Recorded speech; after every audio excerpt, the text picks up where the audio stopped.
So as we have said,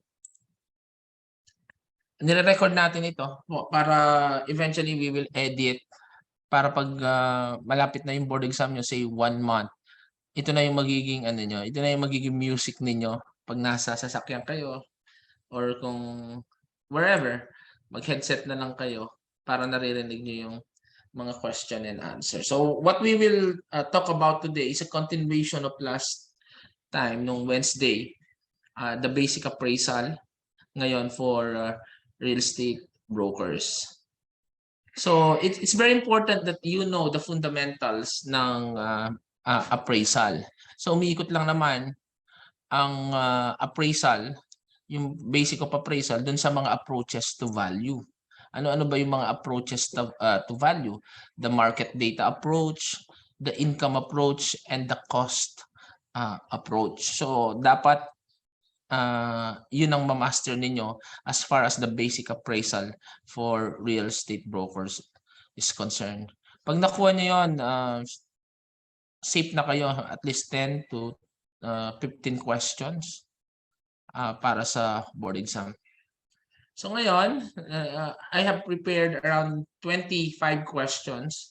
Tapos kung meron kayong mga reviewer dyan, mamaya mas maganda, you can share it.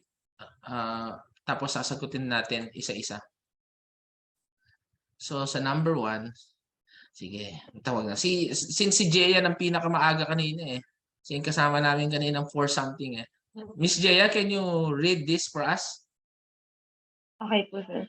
Number 1, which of the approaches to value would involve an investigation into the rent schedules of the subject property and the comparable?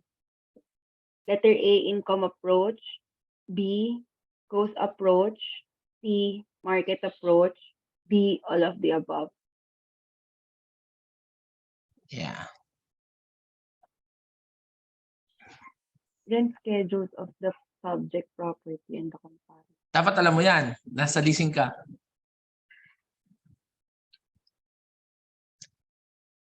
B po. Or, Anong B? kaya lang comparable po. Mukhang C. Ayan. Yeah. So that's a good argument, no? Kasi nakakalito ito dahil kung mapapansin niyo yung tanong, sa bandang dulo may comparable. Normally when we talk about comparable property, ang unang papasok sa isip mo, that is a market data approach kasi nga may comparable similar properties. Pero as you can see, if you read properly the question, sabi niya dito, approaches to value would involve an investigation into the rent schedule. So meaning when we say rent schedule, we are talking about an income generating property schedule. So, yun ang key dito kasi ang worry ko, baka ma-confuse kayo sa pinakadulo, comparable eh. Normally kasi ang comparable, parang comparative method kasi yun ang other name for market data approach. Baka doon kayo mag-focus. Pero kung babasahin nyo mabuti yung tanong, tama, may nandun yung comparable, pero ini-investigate is the rent schedule. So, ini-investigate yung income ng property. So, meaning, the answer is the income approach. So, at least may 1 point ka sa board exam. Yes. Sige. Si ano naman, si Donna. Ito si Donna, valedictorian ng ano to eh, ng University of Batangas. Donna. This state that property's market value is based on the investor's expectation of a future value. A, principle of anticipation. B, economic projection. C, principle of competition. D, speculative marketing. Economic projection po, letter D. So, alam ko ba't sinagot ni Donna yung economic projection? Because of the word future event, no? Expectation. No? So, That's a ano, kumbaga that's a good intuition na isasagot mo 'yon. Pero kasi dito sa property appraisal, 'di ba may mga principles tayo. It's more of the lingo, no? Lingo sa appraisal. So most likely ang ano it's a principle. So dalawa na lang po yung nagpipilian natin, A and C. So ang ano dito, sabi dito, expectation of a future event. So parang ang synonymous word ng expectation is anticipation. So i-anticipate mo, no? Yung value. So that is the principle of anticipation. Pero kung hindi ko alam 'yon, most likely malaki rin ang chance sasagot ko letter B, economic projection. So the answer here is the principle of anticipation. As I have said last time, dapat kabisado niyo yung mga principles kasi maraming lumalabas sa principles. Normally 3 to 5 items ang lumalabas diyan. The principle of anticipation, principle of competition, principle of contribution, principle of supply and demand. So we have to be familiarized with these principles. Sige. Si Miss Joanna. Ma'am Joanna, nandiyan ka ba? Yes po. Yes, ma'am. Nalakaligtas, ma'am, sa akin. Sige, ma'am, number 3. There is a theory that all structures have a total useful life that can be practiced. The method of estimating accrued depreciation based on this theory is A, the capitalized income or rental loss method. B, the sales data or market method abstraction method. C, the straight line or age life method. D, the cost to cure or observe condition method. Wait lang, sorry. Sige, ma'am. Theory that all structures have a total useful.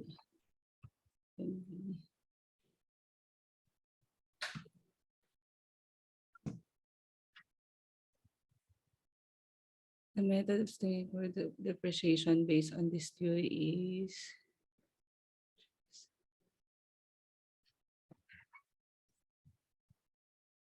sir, letter B. Letter C, sorry. Letter C, yeah. Straight line or age life method. Yeah. Galing ni ma'am. Actually this is the most common used depreciation. Wala lang tayong ano dito para may illustrate.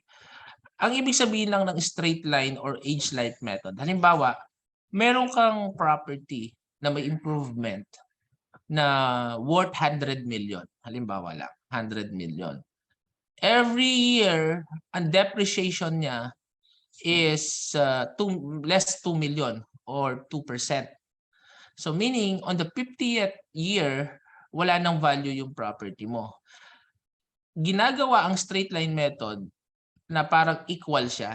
Equal siya na on the first year minus 2 million, the second year 4 million, parang technically a straight line method lang siya na ginagawa. So that is the straight line or age life method. It's a method of estimating accrued depreciation. So I guess malaking chance na lumabas ito. So you have to really know this. Pag nagkapagkakataon tayo, I will show a sample computation paano nangyayari yung depreciation through straight line method. Kasi mas ma-appreciate mo yung concept niya. For now, let's use it by definition. So pag nakita niyo itong tanong na to, ang sagot is straight line or age life method. Sige. Ma'am Marietta? Yes, sir. Yan, ito. Okay. The simplest and often the most reliable method of income capitalization is the direct capitalization technique, the building residual technique, the land residual technique, the equity residual technique. Sige, ma'am. income capitalization. The direct capitalization technique, sir. Hindi ko po kasi masyadong ano. Yan. Oo, tama yung ano mo. Tandaan mo, mama. So, ito rin lumalabas ito.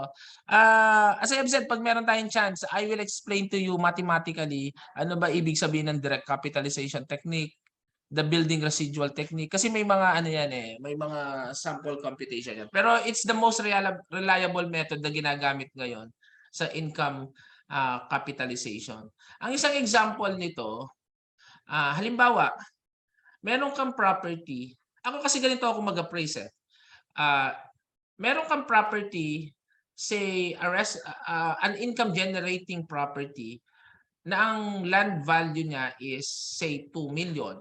Tapos ang improvement value niya is 8 million. So, ang una mong gagawin doon, lalo na kunyari bago lang yan, i-add mo lang yung value ng land sa value ng improvement. So in that case, 2 million plus 8 million is equal to 10 million. Kung medyo nagamit ng ilang panahon na yan, i-compute mo lang yung depreciation rate niya. Halimbawa, nabawasan siya ng 500,000 kasi medyo may edad na. So gagawin mo lang doon, 2 million plus 8 million minus 500,000 yung depreciation. So ang value niya is 9.5 million. Pero pagdating kasi, pag ang property ay may income, which yung na-discuss natin last time, may ongoing value. Ano siya, meron siyang ongoing concern value.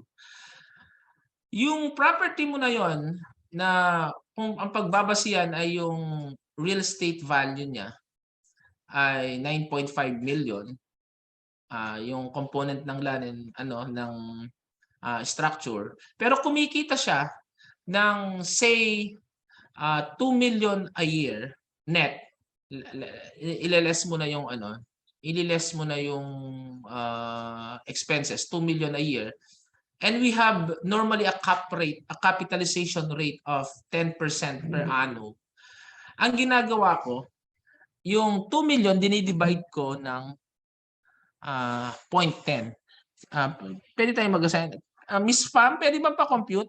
2 million divided by 0.10 or divided by 10%?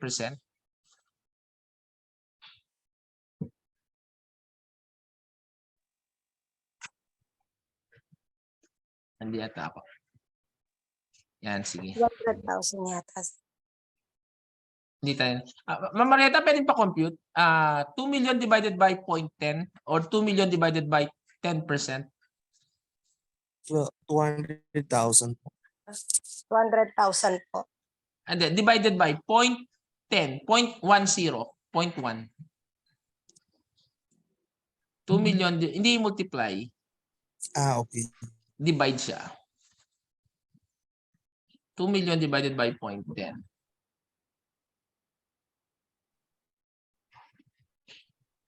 100 million po. 20 million, sir. 20 million. So 20 million. So 20 mapapansin million nyo po. kanina, 20 di ba million. sabi ko, ang market value ng is 2 million, 8 million yung structure minus 500,000 na depreciation. Ang value niya in terms of that is parang kung cost approach ang gagamitin natin, nasa 9.5 million lang siya. Pero noong kinompute mo yung income niya using the direct capitalization technique, 2 million divided by 0.10, ang nangyari is, ang sagot is 20 million. So, doon, yun minsan ang nagiging basis ng mga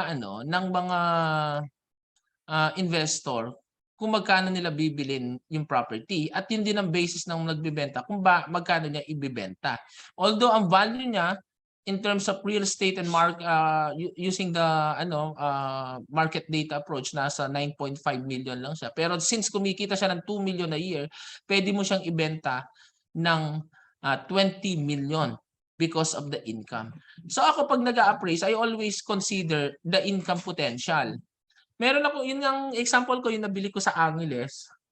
Pag tinignan mo kasi yung real estate value niya, nasa lang siya, more or less nasa 7 million. nabili ko siya pati yung taxation and everything, nasa around 8.7 million. Pero hindi ako nag-base dun sa real estate value niya. Since it's a private pool, so napapaupa siya, nung kinompute ko, ang value niya in 10 years is most likely mga 15 to 17 million as good as 20 million. So hindi na, sabi ko kay April, sa wife ko, it's a no-brainer. So bibili na natin itong property na ito. So yun ang paggamit ng direct capitalization. Bakit 10%? Normally kasi, ang iniisip ng mga tao, yung return of investment nila is most likely 10% per annum. So kaya dun nag-yield yung capitalization rate. Pero sa mga questions naman dito sa board exam, laging given yung cap rate or the capitalization rate. So it's the most reliable method of income capitalization. Okay, next. Si Miss Christine, yan. Miss Christine? A building that is too large for the neighborhood is an example of functional obsolescence, labeled as an over-improvement.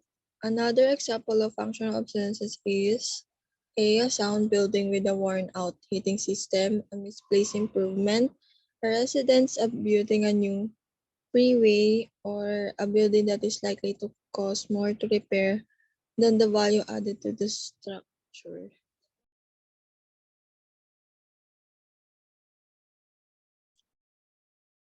Nawala ata si Miss Christine. Anong sagot, Miss Christine? I think, sir, yung a building that is likely to cost more to repair than the value added to the structure. Nakakalita, no? Sige. Actually, ang sagot is letter B, a misplaced improvement. Pero balikan muna natin yung question, no?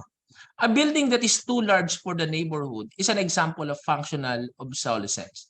Ano ibig sabihin nun? Halimbawa, kagaya sa Pansol, Laguna, yung mga subdivision doon, ginawa kasi staycation. Yung private pool, yung meron silang bahay tapos meron silang villa. Halimbawa lang, mayroon kang 100, say we have 200 square meter na lupa sa isang subdivision. Ano sila? Halos ganun ang cut. Tapos yung isa, ang ginawa lang niya sa bahay niya is nag-improve lang siya, say from 200 square meter, nag-improve lang siya ng naging 120 square meter yung property, yung floor area niya, tapos naglagay siya ng swimming pool. Ang rent is say 8,000 per month. Ganon din ang ginawa ng mga kapitbahay niya. Around 120 square meter na structure, tapos lalagyan ng pool, ang paupa rin is 8,000. Okay, uniform. Pero merong isang, for some reason, merong isang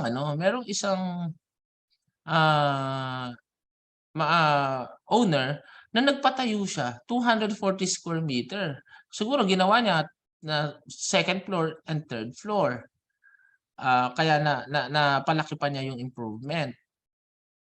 Kaya lang, yung pag-uupa kasi doon, pag umangat ka na ng 8,000, malamang hindi ka na nila, hindi na sila hindi na sila magre-rent sa'yo kasi masyado nang mahal sa kanila. Ang nangyari, dumating sa point na walang nagre-rent dun sa nagpatayo ng mas malaking structure kasi tinaasan niya ang daily rent ng kanyang staycation. So sabi niya, since ito doble ng kanilang floor area, papaupa ko to 16,000 per day, per night, imbis na 8,000. Walang nang upa. Yun ang sinasabi natin dito na over-improvement. So nagkaroon ka ng functional obsolescence. Gumastos ka, pero kung lalampas ka rin dun sa current rent, wala rin magre-rent sa'yo, it's useless. So meaning, the functional kumbaga yung functional obsolescence, doon magma-manifest. You technically make an over improvement without improving the income. So kaya minsan hindi porke napakaganda ng bahay mo ay magre-rent sa'yo, tapos ba't yung mga katabi mo ang pangit lang, may nagre-rent, dun sila magre-rent kasi nga nag-over improvement ka in a way na hindi naman kaya ng neighborhood yung renting mo. Meron kaming some 7 years ago or more, yung isa kong kaibigan nagpatulong sa akin. Sabi niya sa akin, "Kuya," sabi niya, "may bibilhin akong property dito sa Bacolor, papunta ng Dabsu. Puwede mo ba akong tulungan?" Ang ginawa ko, "Sige," sabi ko, "puntahan natin." Nung nakita ko yung property, ang pangit. As in talagang napakapangit. Pero meron kasi siyang current income. Hindi ko na lang matandaan yung current income niya. Nung kinompute ko siya, ang ang naging ano niya, ang mare-return yung kanyang unit in 5 years time. So sabi ko, "Good investment 'yan," sabi ko. Kasi babalik ng 5 years yung pera mo. Pero 'pag tiningnan mo siya, ayaw mo siya. Sabi niya, "Kuya, tingnan mo naman ang papangit." Eh, di ang gagawin ko, i-improve ko muna 'to, improve ko muna 'to. Sabi ko niya sa kanya, "Saglit, 'pag in-improve mo ba 'yan, mag-i-improve ba yung income mo?" Nag-isip siya. Sabi ko, "Kailan mo pa mababawi yung improvement mo?" Sabi ko, "Ang gawin mo, as is na lang 'yan." Since may currently re-rent on that kasi siguro hindi naman nila kailangan ng super gandang ano dahil, yung business nila more of kantino. So hindi mo naman talaga i-improve na parang kasing ganda ng bahay ng apartment tapos yung mga sa likod nila, sabi ko, "Wag mo muna akong galawin 'yan." True enough, bumalik yung pera niya in 5 years time. Sabi niya, "Kuya, ang ganda nung risk, buti na lang hindi mo ako inallow na mag-over improvement." So, kasi hindi ko rin madadagdagan yung, renta ko. Tapos dito sabi, another example of functional obsolescence, ah, bakit letter B, a misplaced improvement? Ganito 'yan.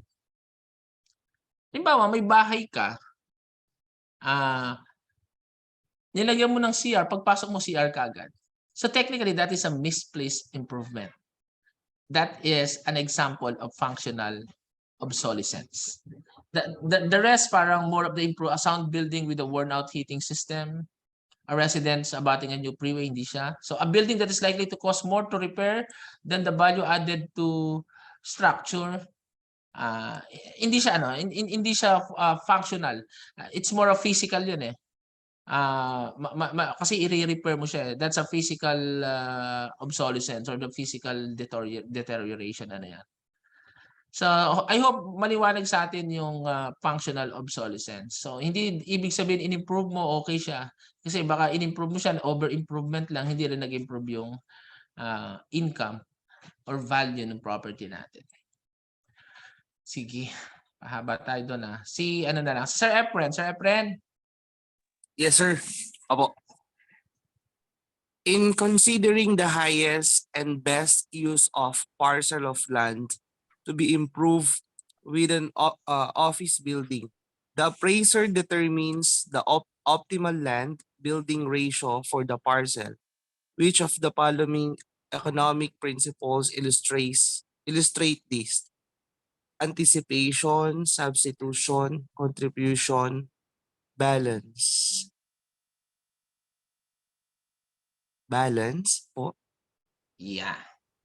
Mm. Galing. Bakit balance? So, ang keyword dito, yung optimal land building ratio. So, Opo. meaning, you are comparing the land versus the building.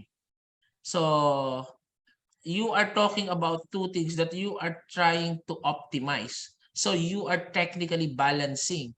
Ito ang land value ko, ano ba yung dapat kong gawing building doon?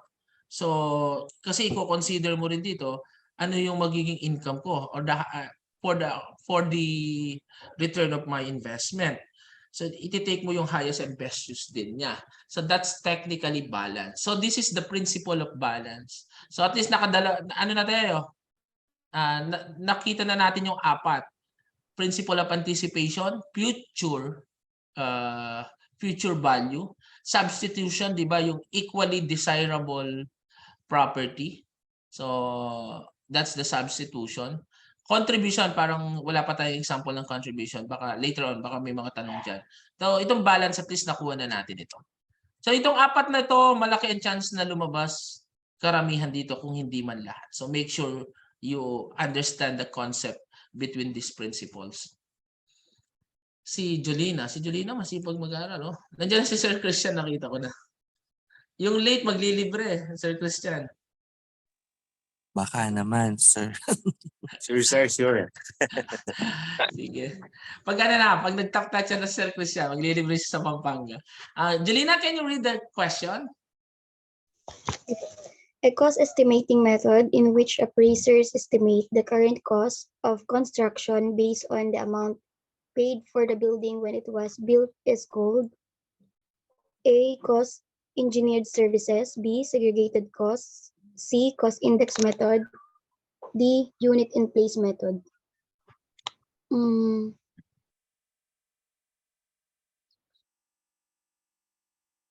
Letter C po, sir. Okay. It's unit in place method. Pag pag magko-computation tayo, ituturo ko yung concept niya para mas maintindihan niyo. Pero for now, kindly take this as the definition. So it's more, kabisotin niyo na muna, unit in place method. Pero technically, ang ginagawa kasi sa unit in place method, halimbawa, yung bahay mo, ano-ano ba yung mga bill of materials niya? Kunyari, bubong, magkano yung masonry niya, yung mga ginamit na bato. Tapos yung mga formworks, yung mga bakal, yung mga fixtures, tapos yung mga railings, glass and window. So technically, ganun kino-compute yung unit in place method. So basically, the appraiser estimate the current cost of construction based on the amount paid for the building per unit. So that's the unit in place method. Yung cost index kasi yan, parang sa taong ito, magkano ang presyo niya if ang presyo niya 10 years ago ay ganito and this is the cost index. So normally minumultiply lang nila yon to the number of years. Pag may sample computation, mas maintindihan niya yung concept ng cost index at saka ng unit in place method. So for now, i-ano po natin ito, i-memorize natin to. Kasi probably may chance lumabas itong either cost index or the unit in place method. Sige. Sir Christian, si Sir Christian muna. Sir Christian. Okay, sir. Sige. Number 8, the net income before recapture is estimated by deducting the following from the effective gross income. Letter A, all expenses in the operation of the property including depreciation. B, all expenses including depreciation. C, all real estate taxes only. D, all building expenses excluding maintenance and repair costs. E, none of the above.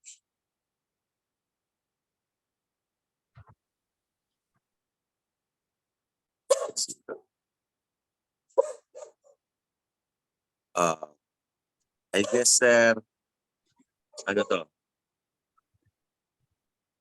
Letter D? Letter? Sorry, A. Sige.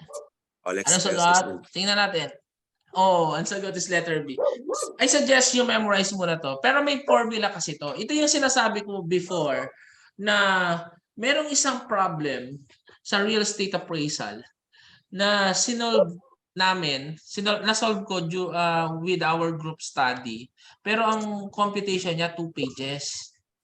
Ang tanong doon yung equity dividend rate. Kaya lang, bago mo makompute yung equity dividend rate, kailangan mo munang computein yung effective gross income, which is the gross income minus all expenses excluding depreciation. So, mas maintindihan sana to kung magko-compute tayo, pero more of the appraisal na kasi yun eh. At least the concept you know. Pag lumabas ito, alam nyo na ang effective gross income ay all expenses, excluding Excluded depreciation. The yung net income depreciation. before recapture by deducting the following from the effective gross. I mean the net income pala. The net income is EGI or the effective gross income minus all expenses excluding depreciation. Yung depreciation, dun sa susunod na ano kasi yun, sa step ng pag-compute ng equity dividend rate debt. So net income is equal to effective gross income minus all expenses. Ang tawag dyan, actually, hindi lang net income eh. NOI, the net operating income. So for now, let's memorize this just in case lumabas siya sa board exam. Kabisote na muna yung method natin dito. Kasi mahirap siyang i-appreciate kung walang sample computation. Okay? Aha. Sige. Copy, sir, copy. Si Sir Efren, natawag ko na ba si Sir Efren? Opo. Si Miss Sa akin Michelle po na lang. yung sir. Ma'am Michelle, can you help us? Power morning po.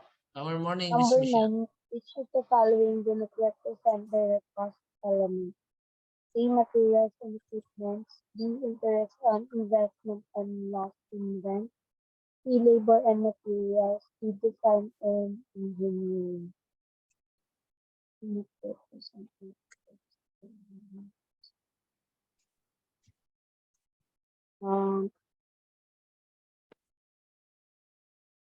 Letter D po.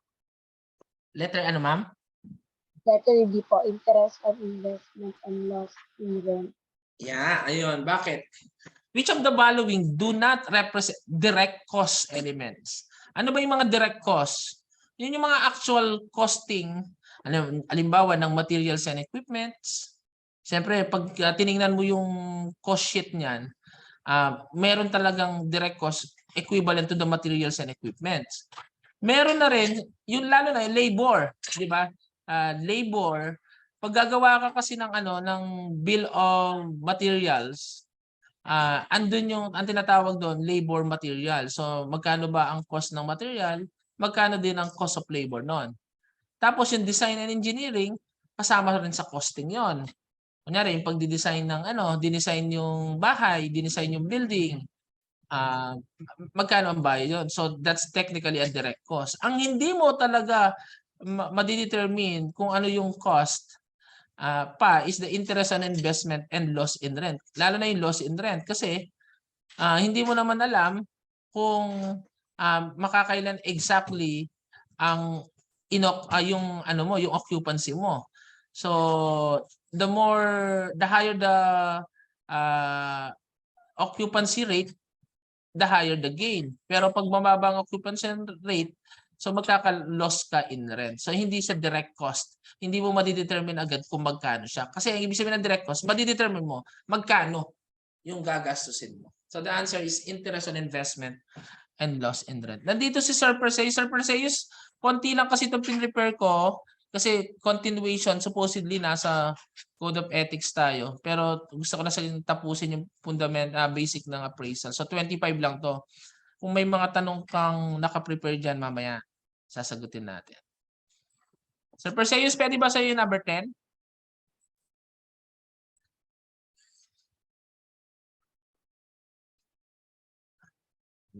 Baka nakatulog si Sir Perseus. Sir Perseus! Mukhang naidlip si Sir Perseus. Sige, si Ma'am Alberry na lang muna. Ma'am Alberry? Hello po. Good morning. Sige, ma'am. A type of written report that provides none of the supporting data that the appraiser used to determine the value estimate and includes no discussion on the particular methods used and how any differences in valuation between methods were reconciled. A letter of opinion report, full narrative report, draft final report, form report that provides none of the supporting data, provides non-supporting data. A letter of opinion report. Ano ba sagot? So the answer is C. Kasi kung mapapansin nyo, kung halimbawa hindi nyo alam yung mga report, pero kung i-analyze natin yung tanong, a type of written report that provides none of the supporting data. So technically, hindi siya buo. So nawawala na yung letter B, yung full narrative report. That the appraiser used to determine the value estimate and includes no discussion. No discussion. So technically, draft pa lang siya on the particular method used and how any difference in valuation between methods were reconciled. Yung form report naman, normally po yan, para yung mga pinipila pa natin na form, application form. So, most likely complete din yun eh. Hindi nga lang narrative ang way ng pagre-report. It's more of the naka-outline. Halimbawa, first name, last, di ba pag nag-ano tayo ng personal data, last name, first name, middle name, sex, gender, age, birthday, parang ganon, address. So, yun ang form report. So, technically, it's complete. Pero dito kasi sa tanong, a type of written report that provides none of the supporting data. So, wala na agad yung letter D and letter B. So, either A lang or C. Kaya lang, wala naman letter of opinion report eh. So technically, we call it the final report lang or the final narrative report. Pero in this case, dahil it includes no discussion on the particular methods pa, so it's technically a draft pa lang. So the answer is C. So minsan sa board exam, pag hindi mo man alam yung buo, ang gagawin mo na lang is you will break down the question portion by portion to analyze which answer is best. So, huwag kayong kabahan kung hindi mo siya nabasa. So, you go to the wordings na lang nung mga tanong. So, number 11, si Miss Candy. Miss Candy? Some appraisers base depreciation estimates on the effective age of the building rather than the actual age. Effective age is best defined as A, the actual age divided by the age life, B, the chronological age, C, the average age, D, the age of other building that are similar in condition and utility. Sir, pula lang letter A po. The actual age divided by age life. Ito, bago ko sagutin ito. Kasi minsan, merong mga bahay or mga structure na pag tiningnan mo, 1 taon pa lang siya, pero pag tiningnan mo, parang 10 years na. So, ang hirap i-compute eh. Kasi paano, ang ginawa nung tumira, nung nag-rent, binandalay, sinira-sira, pero 1 taon pa lang siya. Pero, meron ding mga property na 20 years na siya, pero parang bago pa din. So, nagkakaroon ng dilemma ngayon yung mga appraiser. How are we going to compute this? Kukompute ba natin ito ng straight line method ng depreciation? Kasi yung straight line method, halimbawa, nababawasan siya ng 2.5% value every year. Ibig sabihin, on the 10th year, bawasan na siya ng 25%. On the 20th year, bawasan na siya ng 50%. Eh, itong bahay na to, 20 years nga siya, pero titingnan mo, napakabago. Parang mas maganda pa nga siya dun sa bago kasi well-maintained siya. Compared dun naman sa isang property na inappraise niya na 1 taon pa lang based on the building record sa yung occupancy niya sa munisipyo, sa assessor's office. Pero parang 20 years na itong bahay kasi binandalize. So yun ang dilemma ngayon ng mga appraiser. So imbis na actual age ang ginagawa nila, ang ginagamit nila is the effective age. So anong keyword sa effective age? Ulitin ko yung example ko. 20 years nga siya pero napakaganda pa ng kondisyon. Yun namang isa, 1 year pa lang siya pero ang pangit ng kondisyon niya kasi nga binandalize. So, the best answer, the age of the other buildings that are similar in condition and utility. Titingnan mo yung bago. Ano itsura niya? Ito kahit 20 years na, kagaya rin niya na parang bago din. Pati yung yung utility niya halos the same. So, imbis na Actual age ang gagamitin nila. For depreciation, ang ginagamit ng karamihan sa mga appraiser is the effective age. So make sure we know this effective age concept. Kasi malaki ang chance na lumabas din to. Si Angelo? Each value approach its own strengths and weaknesses in arriving at final value conclusion.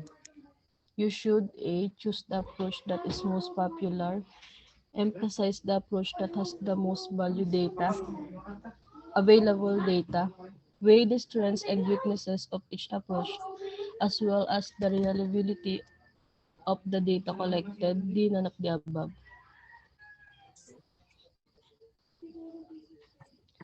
C po. Letter C. Sige, bakit letter C? Tama, letter C. Ito, ano lang, may trivia lang based on experience. Kapag may mga tanong na hindi mo masyadong, kunyari, i-analyze mo and everything, halos parang tama naman yung mga sagot. Most likely, yung pinakamahaba yun ang sagot. So, ang concept ko doon is, hindi naman magpapagod yung gumawa ng exam na magsulat ng napakahaba tapos yun lang ang maling sagot. So, most likely, yung mahaba yun ang sagot. Pero syempre, ano yun, pag wala ka ng choice na hindi mo talaga naiintindihan, choose the one with the, yung may pinakamahabang sulat. Pinakamaraming words, yun ang gamitin mo. Pero ngayon, explain ko to, bakit ang sagot is letter C. Sabi dito, each value approach its own strengths and weaknesses. In arriving at final value conclusion, you should. Bakit hindi letter A? Choose the approach that is most popular. Sa appraisal, hindi pinag-uusapan kung popular o hindi ba popular ang approach. Like, di ba, tatlo lang naman ang approach eh. The market data approach, the income approach, or the cost approach. So you really have to value it based on based on data. So ano siya, kumbaga whatever is the available data, dapat gagamitin mo 'yon to appraise the property. Kung kailangan mong gamitan ng market data, gagamitin mo rin ng market data. Pwede rin kasi may mga property na pwede mong gamitin yung tatlo sa pag-appraise. Ikaw na ang magdi-determine nun, ano ba talaga ang mas tamang gamitin. Halimbawa, yung in-example ko sa inyo, based sa cost approach, ang value lang ng property is 9.5.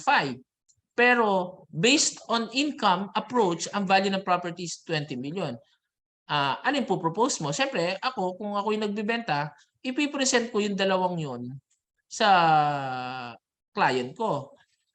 Ito based on real estate real estate value niya, land and improvement 9.5, pero sa income most likely nasa 20 million siya.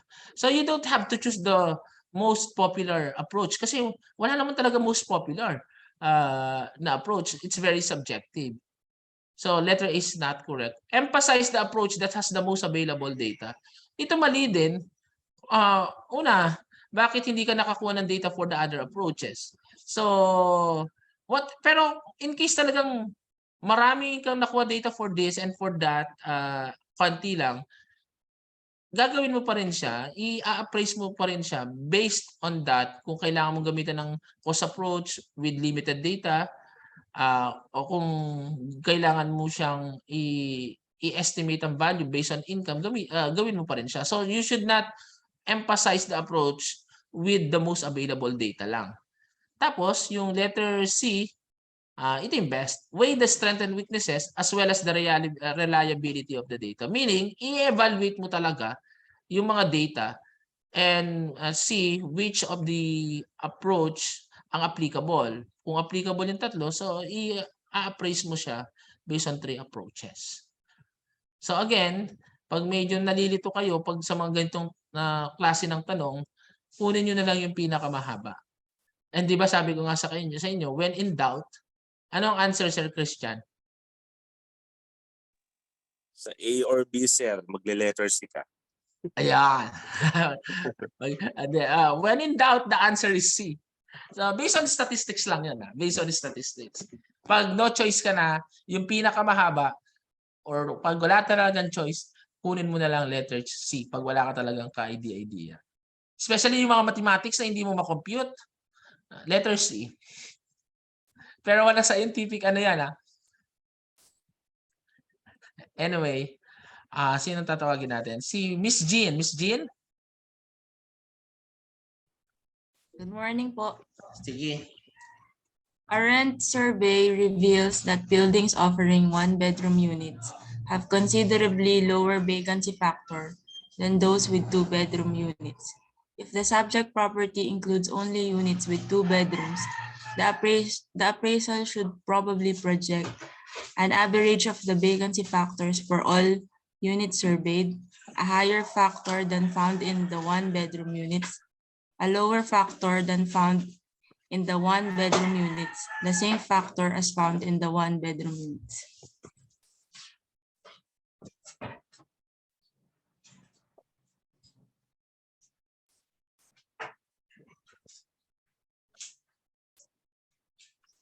Letter D po. Anong sagot doon? D po, dog. Dog. Sige. Let's break down the question. Actually, it's more of the understanding of the question. A rent survey reveals that buildings offering one-bedroom unit have considerably lower vacancy factor than those with two-bedroom units. Ibig sabihin, ang sabi niya, lower vacancy factor. Ibig sabihin, mas maraming nagre-rent sa one-bedroom kesa sa two-bedroom. Kasi mas lower yung vacancy factor niya. Ngayon, ang sabi dito, if the subject property includes only units with two bedrooms, so hindi daw yung one bedroom, two bedrooms, the appraisal should probably project what? So, i-break down natin. Ang one bedroom may lower vacancy factor. Ibig sabihin, than those with two bedrooms. Ibig sabihin, ang two bedrooms may higher vacancy factor. Kasi yung one bedroom, ibig sabihin, mas maraming nagre-rent, mababang vacancy niya. Kasi it's very important sa rental property, kino-compute yung vacancy rate. So if one bedroom unit has lower vacancy factor than those two bedroom units, therefore, the two bedroom units has higher vacancy factor. So most likely, maraming hindi mang-uupa sa two bedroom kasi nga hindi nila afford. So ang sagot, there's a what? The two-bedroom unit has a higher factor than found in one-bedroom unit. So, maliwanag ko kayang na-explain yon. Si Ma'am Marieta. Ma'am Marieta, na-gets nyo ba yon? O nalito kayo? Yes, sir. Nakuha niya, ma'am? Yes po. So, ibig sabihin lang, mas mataas ang occupancy rate ng one bedroom kesa sa two bedrooms. Pero dito kasi kabaligtaran, hindi occupancy rate vacancy rate vacancy factor. So, mas malaki yung vacancy factor ni two bedroom, most likely hindi siya marirent compared kay one bedroom unit. Sino pa hindi ko natawag? Si Ma'am Angelo Lasuro, parang ngayon ko lang nakita. Hello, Ma'am Angelo. Good morning, sir. Saan school ka, ma'am? Kaklase ko po sila, Ma'am Candy, SPCF. Okay. SPCF. Sige. Magbo-board exam ka na, ma'am? Yes. Next year po. This April? Yes po. Ayan, sakto. Sige. Sige, ma'am. Number 14. An appraisal for the price that the property would sell for based on a quick sale would be estimating what type of value?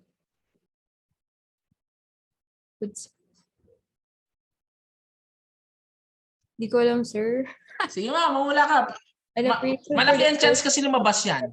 Lumalabas yung ano na yan. Would self? Self lang po talaga siya, sir. Would Yeah.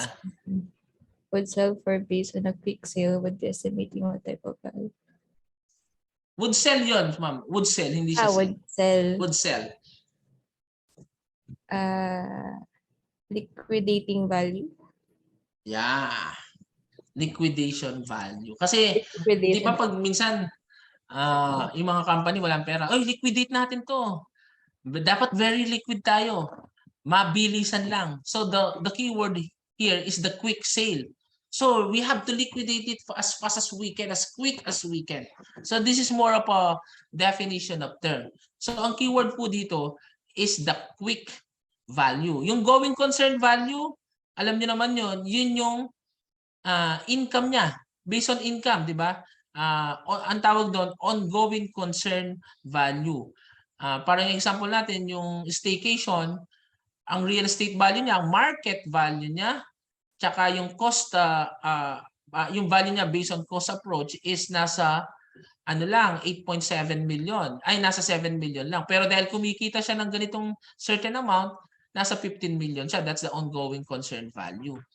So, on this case, kailangan mo siyang i-liquidate for quick sale. We call it the liquidation value. Sige. Sino ba hindi ko natawag? Si Famela. Famela? Hello, sir. Okay. Yan.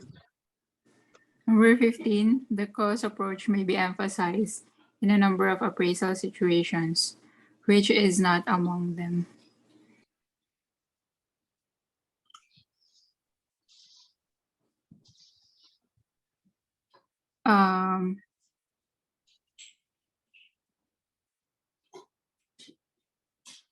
Letter B, sir. Yan. Letter D. So, ano natin? Baka lumabas to, ano nyo po, no? I-memorize nyo.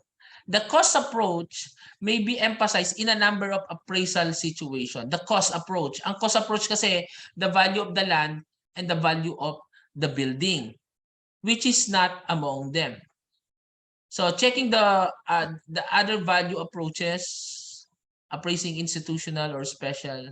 Actually, I'm also confused on this question. So, Sir Mike, pwede mong pwede mong pa-screenshot? Let's go back to the... I-screenshot ko, sagit lang. 1, 2, sagit lang. Nag-unstable internet eh. Sige. Kasi important tong question na to eh. Ayan, okay na sir. Okay na. Kaya lang gusto ko siyang ma-explain in a deeper way. So, balikan natin to sa susunod na topic natin. So, for now, let's take the answer letter D. Very tricky kasi siya eh. So, we really have to explain why A is not, why B is not, why C is not, why D is the answer. So, babalikan po natin tong question na ito. Sir Perseus. Yes, sir. Yes, sir. Yan. Sa number 16.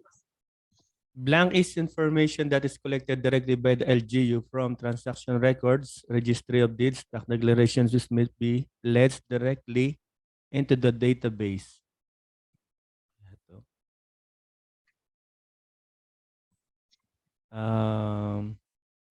Letter A, primary data. Yeah, it's letter A. Yung mga data na nakukuha directly sa LGU, sa Registry of Deeds and Tax Declaration, those are primary data. Pero anong secondary data? Ano ang tertiary data? So, you really have to research on the BNC. By next week, yan na natin. Siguro next week kasi baka mag-review na tayo. Ano na siya? Friday and Saturday na next week. Kasi pupunta kami ng Albay eh. So, kindly research ano ba ang BNC.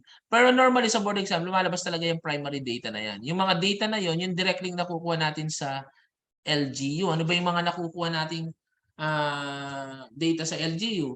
Yung assessed value, yung tax declaration na magkano binabayad sa tax declaration.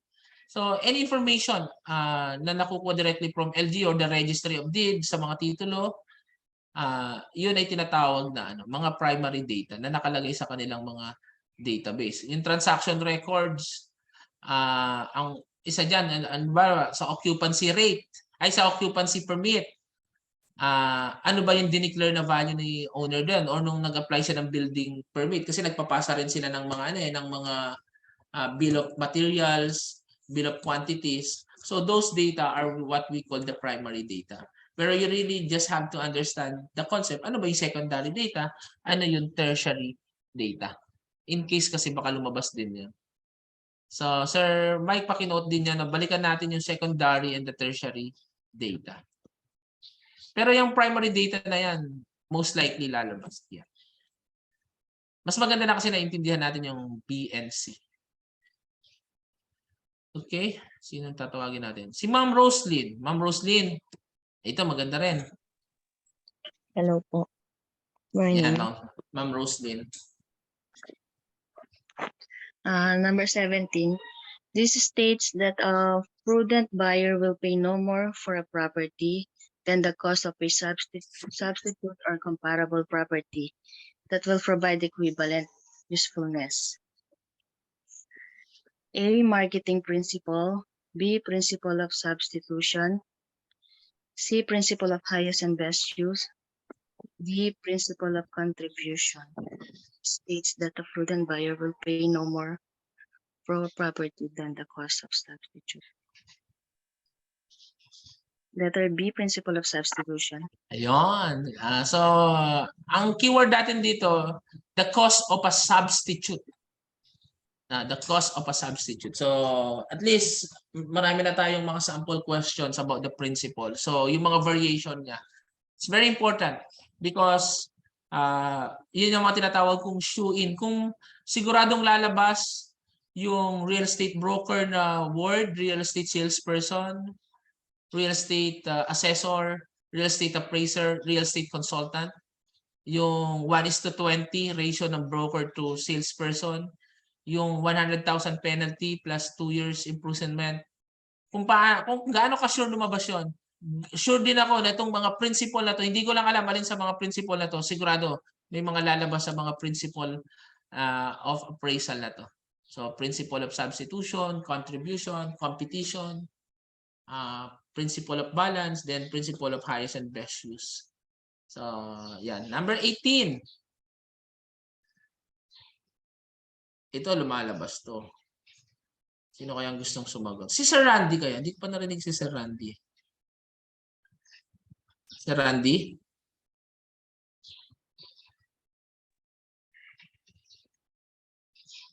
Medyo mahihayin nata si Sir Randy.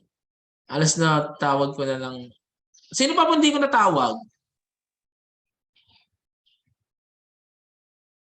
Walang gusto matawag. Balik ako si Jayan. Jayan?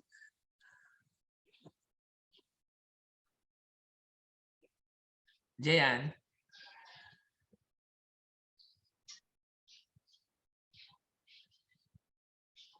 Hello po.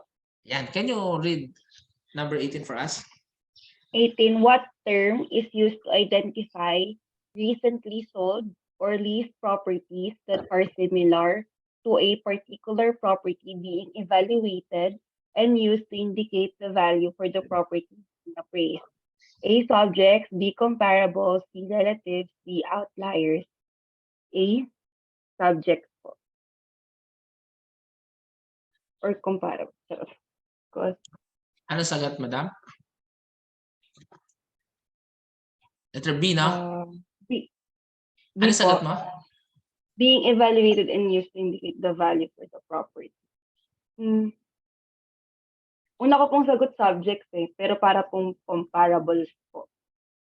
And the answer is comparable. So we call it the comparable. Kasi ang sabi dito, term used to identify recently sold or leased properties that are similar. Ibig sabihin, you are comparing them to other property. Ang subject property kasi, yun yung project na i-compare mo sa iba. Pero dito kasi, property that are similar to a particular property. So you are comparing it to another property. So we call it the comparable. So the answer is comparable. Kindly take notes. Dapat naintindihan natin tong question na to. Kasi most likely may chance na lumabas tong concept na to. Hindi man sa exactly ganitong tanong, pero about the subject or the comparable property. Wala namang relative and outliers eh. So it's either the subject property and the comparable properties lang yan. So term is to identify recently solved list properties that are similar. So yun ang keyword doon, that are similar. So meaning you are comparing it to similar properties. That is comparable. So Sir Ma'am Marietta, next. Rounding the final appraisal answer to 3 or more significant digits when the number used in all approach contained a few as 2 significant digit. A can be helpful to the client. B is simply a matter of appraisal judgment. C is mathematically justified. D can suggest more accuracy than the data warrant.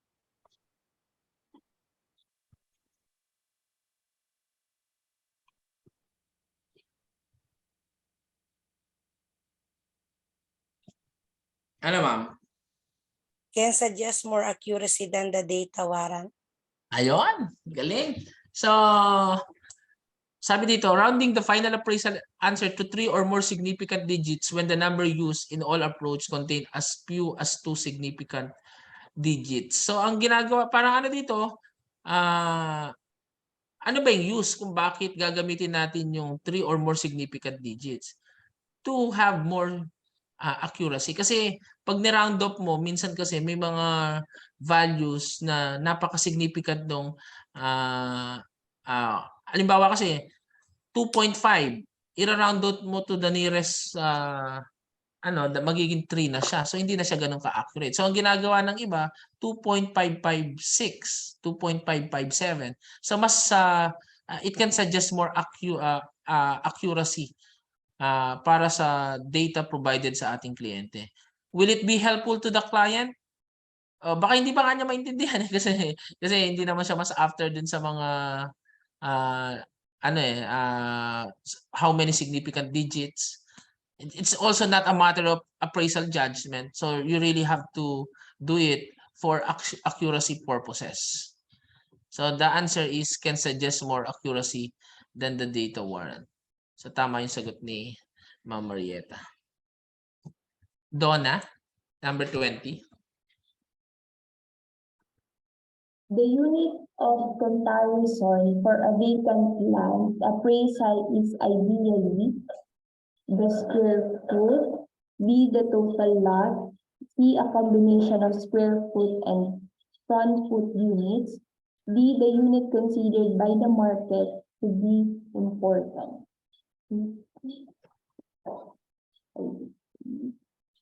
C, a combination of square foot and front foot units. Sige, ano ba sagot? Yan, the unit considered by the market to be important. Just memorize this in case lumabas na sa board exam. So, kesa sa ano po na pa natin siya ng mas malalim, baka maubos lang siya ng oras. So, kabisote na lang natin ito. The unit of comparison for vacant land appraisal.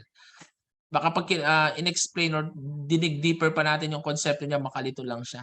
So, pag lumabas siya, the answer is the unit considered by the market to be important. As I have said, lalo na we are running out of time. We cannot really dig deeper on all concepts. Just in case lang itong mga question na ito is lumabas, may mga question na ikakabisote mo na lang. So make sure na kapag lumabas ito, you know the answer. So the unit considered by the market to be important. Kasi pag inintindi mo lahat, you will end up wala kang matatapos kasi sa sobrang dami ng babasahin. So there are questions that we take as is, just like this question sa number 20. Okay, ito dapat alam nyo to kasi lumabas to sa board exam. Hindi ko lang sure kung sa appraiser or sa sa broker or both, pero lumabas ito sa board exam. So you really have to take note of this question. Tawagin natin si Sir Efren. Sir Efren? Yes po. The measure of investment performance that gauge the percentage return on each peso invested, also known as rate of return. Income. Sige. The answer is yield. Yield. So, Opo. ano po ito this is a must memorize question. Measure Dapat, of- meron pa dyan, yield rate. So, it's also known as rate of return. Kasi iba-iba yung rate na yan. Yield rate, cap rate, or the capitalization rate. So, dapat alam niyo yung mga definition. Ito nalito ako, lumabas to sa board exam eh. Parang sa broker and appraiser lumabas siya.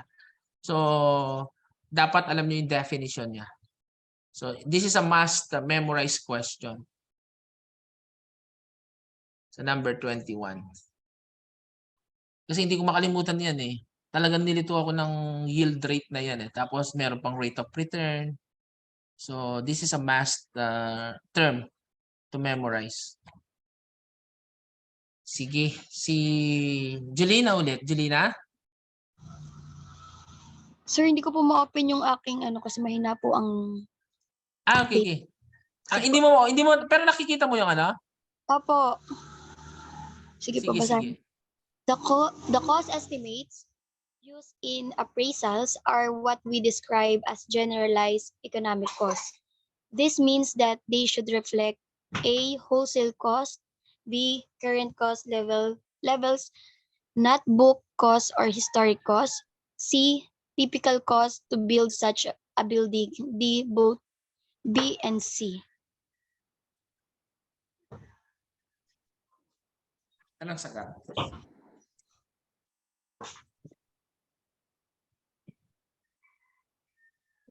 Letter... Di ko sure. Letter C po. Letter C. Sige. Ito lang this is a test-taking strategy based on experience. Halimbawa, hindi ko nabasa yung tanong. Hindi ko alam yung tanong kung ano ba yung tanong. Titingin lang ako sa choices. Based on my experience, normally, pag merong mga ginagamit na both, yung word both, B and C, most likely that is the answer. Halimbawa, hindi ko lang alam ang tanong. Pero dapat, siyempre, babasahin mo yung tanong. You really have to understand it.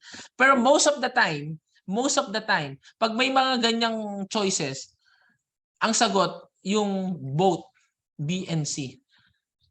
Even without reading the questions. Kung ang i-take natin is the wisdom behind the experience sa pag-take ng board exam. So most likely, both B and C. Pero syempre, ay intindihin mo pa rin. The cost estimate used in appraisals are what we describe as generalized economic cost. So that's the current cost levels, not book cost or historic cost, and the typical cost to build such a building. Kasi sa cost estimate, kasama yung typical cost, di ba? There's no such thing as wholesale cost naman. Pag wholesale cost, parang nangingi ka ng discount dahil wholesale mo silang bibilin. Hindi naman ganun ang pag-appraise. Kasi di ba uso sa palengke yan, bibili ko lahat yan. Magkano ang discount ko? So we are talking about the cost of the building, to build the building, tapos the current cost levels on that particular area and on that type of property. So the answer is both B and C. So kahit hindi ko, kunyari, halimbawa, talagang hindi ko nabasa yung tanong, ang sasagot ko talaga dyan, both B and C. Pag nakita nyo yan, so yun na yung first choice, no? I-validate nyo lang just to make sure. So most likely the answer, yung pag may ganyan, yung both B and C or both X and Y, that's probably the answer to that question. Okay, si Ma'am Joanna ulit. Ma'am Joanna? The date of valuation for an appraisal is determined by which of the following? A, the date the property is actually inspected. The actual date the appraisal is signed. Whatever date is specified in the appraisal report. The date that appraisal assignment is accepted. The date of valuation for an appraisal. The date that the property is actually inspected. A, sir? Yeah. Yeah, lumalabas to sa board exam, no? So, make sure you understand. Ang laging basis ng valuation, kung kailan siya unang in-inspect. So, kung kailan mo siya unang in-inspect. Kasi siyempre, normally hindi mo na babalikan yun eh. Sa susunod kasi mag-i-inspect ka, marami nang mababago. So, hindi siya dahil lang siya sinign yung actual appraisal. So, that's not the basis. Hindi rin pwedeng whatever date. An appraisal report should have a time kung kailan siya nagsimula. The date appraisal assignment is accepted. Ito, ba't hindi D? The appraisal assignment is accepted. Oo nga, inassign nga sa'yo on that particular date. Halimbawa, inassign sa'yo ng January ngayon. January 11 ba ngayon? January, ano tayo ngayon? January 12? Tama ba? Dito tuloy ako. January ano ngayon? January 13. January 13. Halimbawa, ngayon inassign sa'yo, pero a-appraise mo pa lang sa 23. So, hindi yun ang basis. Kumbaga, inspect mo pa lang sa 23. Ang magiging basis kung kailan mo siya actually in-inspect. So, tama yung sagot ni Miss Joanna. And I hope everyone you understand this kasi lumalabas to sa board exam. Both sa appraisal, board exam, appraiser at saka sa broker. And even I think pati sa consultant, mga ganyang question lumalabas about appraisal. Si Ma'am Jean, tinawag ko na ba si Ma'am Jean? Ma'am Jean? Kapatid siguro ni Ma'am Joanna. Yes po. Sige. Ma'am, pwede pakibasa? There is an important technical difference between the terms reproduction cost and replacement cost. Replacement cost refers to the cost of constructing an exact replica building, the cost of constructing a building that would have a similar utility to the subject property, the cost of reproducing the subject property, none of the above.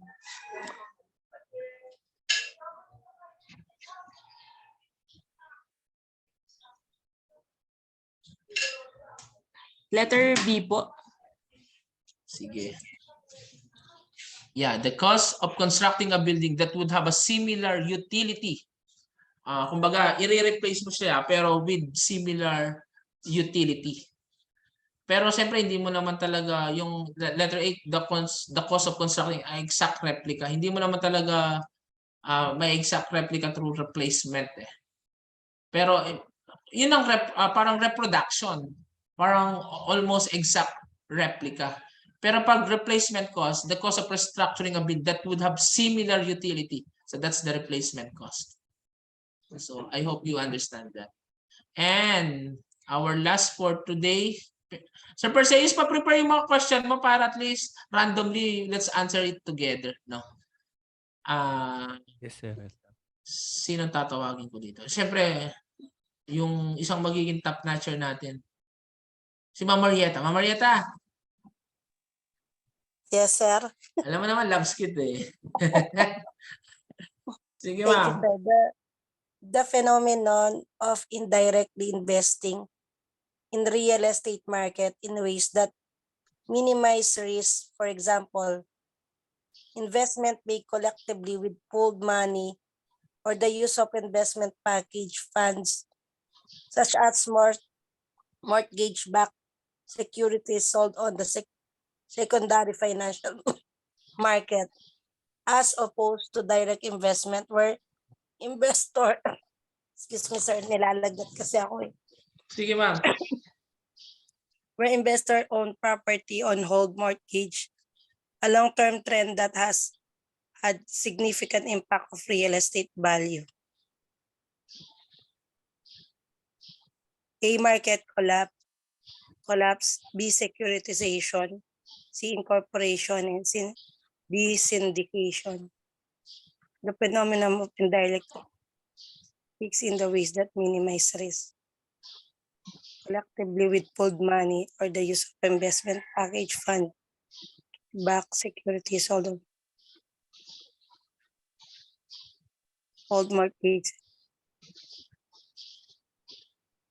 Sige, ma'am. Hulaan mo. B, sir. Uy, B. Yeah, security. So ano po ito? Definition of term. Pag lumabas, just in case. No? So a phenomenon of indirectly investing in real estate in a ways that minimize risk. Actually, inano ko rin to, ginugel ko to. So, pwede nyo screenshot to. Pag lumabas, yan ang securitization.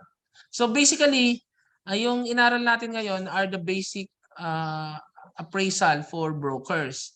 Ang wala lang, hindi lang natin na-discuss pa sa appraisal, yung mga sample computation, which we will plan together with Engineer Mike kung paano kami makakapag-sample computation.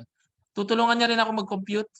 So, although kahit hindi pa appraiser yan, magaling mag-compute yan, lalo na sa mga cost approach and income approach. Si Engineer Mike, i-schedule natin yan. Pero basically, ito yung mga concepts na lumalabas sa basic appraisal. Sa appraisal, yung mga narrative report, form report, yan ang mga importante. Especially kanina yung sinagot ni Ma'am Joanna Marie, kailan ba yung basis? So kung kailan siya in-inspect, yun ang basis ng date ng appraisal. So Sir Perseus. Sir Perseus. Yes, sir. Yes, sir. Kahapon nakita kita, nag-share ka. Can you share us para try nating sagutin? Kahit hanggang 7:30 lang tayo. Kahit mga 10 questions lang. May mga reviewer ka, di ba? Hindi ko pa naayos, sir. Di mo na. Sige, sige. Ganito na lang. If you guys have question and answers na mga materials, i-post nyo lang dun sa ano natin. Pag nakikita ko naman yung GC, kung hindi makuha yung sagot, I can also contribute to answer that. Pag hindi nyo alam sagot, i-google nyo. Kagaya kahapon, hindi ko sure kung sino yung commissioner. Yung tanong na tricky din. Sabi nga ni Donna kanina, pag ganun daw, isa lang ang tinatanong, most likely, yun yung chairperson. So, ang chairperson daw ng PRC, si Miss Zamora. So, sino dito yung ano na? Meron ng actual nagre-review na? Meron na ba? Umatenda na review center? Bukod sa mga taga-field center, nasa Akinsi pa lang.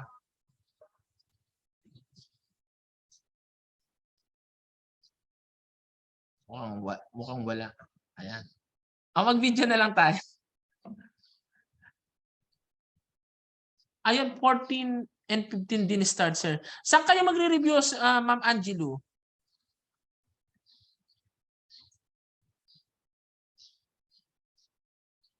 Field center din. Oo. Actually, ang kagandahan sa field center, yung teacher natin doon, ano siya, magaling sa mga insider. So, inaaral niya yung behavior ng mga examiner, yung mga board. So, na-anticipate nila. Magaling yung mga yung mga materials nila doon. Tsaka isa pang na-intriga ako sa Prevail. Mukhang mahusay yun eh. Kasi marami nagsasabi Prevail daw. So, paano ba? Sir Christian, anong balita dun sa SO natin? Same thing, sir, sa amin. Ma'am Marieta, Ma'am Roslyn. On process. On process. On process po. Sila, Ma'am Joanna, ano po kayo sa Systems Plus, Ma'am Joanna? Yes, sir. Pero nakaano pa yung TOR ko naka-process pa.